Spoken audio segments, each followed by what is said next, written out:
Okay, let's continue with our NRL season previews. We're looking at the Sydney Roosters. They finished third with 38 points. The points differential is what tipped them above the Sharks with a 275 in the positive rather than a 222, which the Sharks had. Trent Robinson is the coach, of course, a three-time winning Premiership coach. That's going to go in your favour, especially if you win it back-to-back years like they did in 2018 and 2019.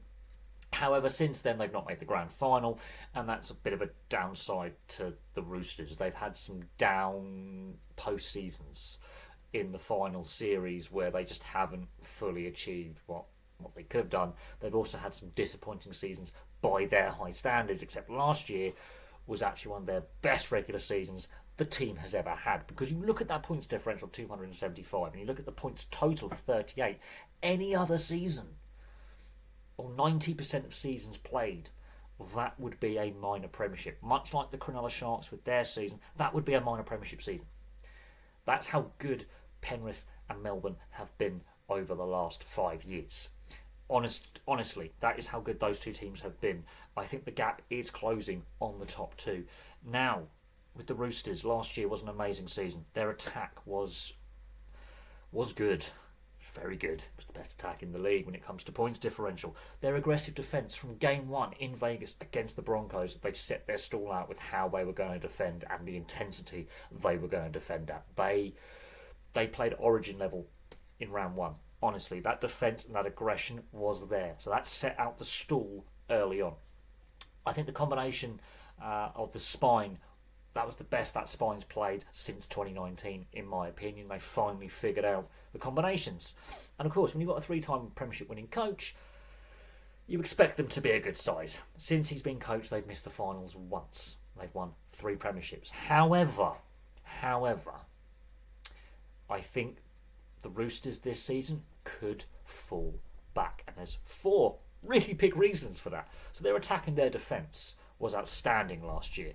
And then you look at the big name players they have lost from that attack and that defence, and then you go, will the next guys up be able to fill the void these 4 players leave behind? Now, yes, they've got Spencer Leniu. Yes, they've got Angus Crichton in that forward pack. And they are brilliant, aggressive forwards who can defend. Leniu can play front row, he can play back row.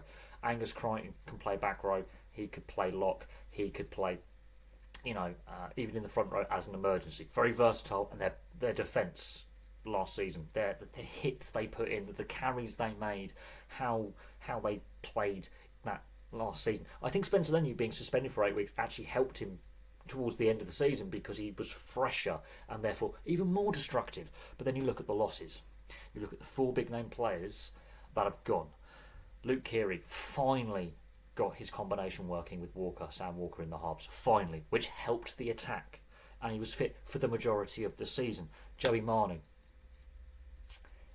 that's a massive loss, potentially the best all-round centre in the game. Not just in the club, in the game.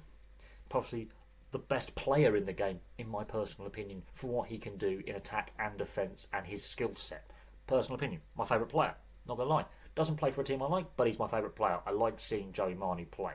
He can play in the halves, he can play fullback, he can play centre, he can play wing. He's very versatile in the outside backs. Christ, if you asked Joey Manu to play prop, he would, because he is literally the ultimate player, in my opinion. He's gone to rugby union for a period of a year, 2 years, for salary cap reasons. Suaalii gone to rugby union. The next rising star, the next Joey Manu, for example, in that mould. The next Greg Inglis, gone. Again, rugby union for the next 2 to 3 years for the upcoming 2027 World Cup. Now, there's nothing to suggest they won't return to the Roosters in the next couple of years if the salary cap allows. And for the amount of effort that the Roosters put in to get Suaalii from the Bunnies, when they put the effort in to get dispensation to get him playing before the age of 18, the Roosters went, we'll have him. They're gone. They were key components to how that side attacked.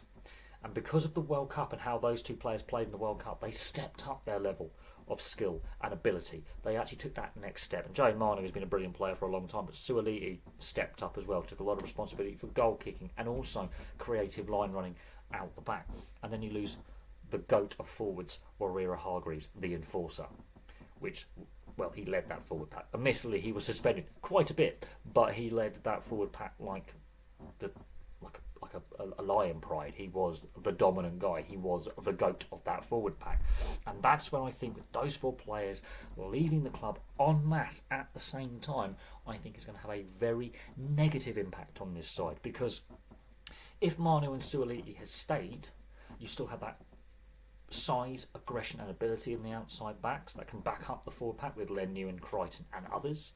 But you take 4 players out rather than, let's say, just Kieran Hargreaves, who were at the end of their careers anyway. They're going to Super League. Kiri's decided not to retire, decided to delay it. Hargreaves, okay, you could expect those veterans to go, but then losing other key components, 4 big name players, I think is going to have a big impact on this side that could be in the negative.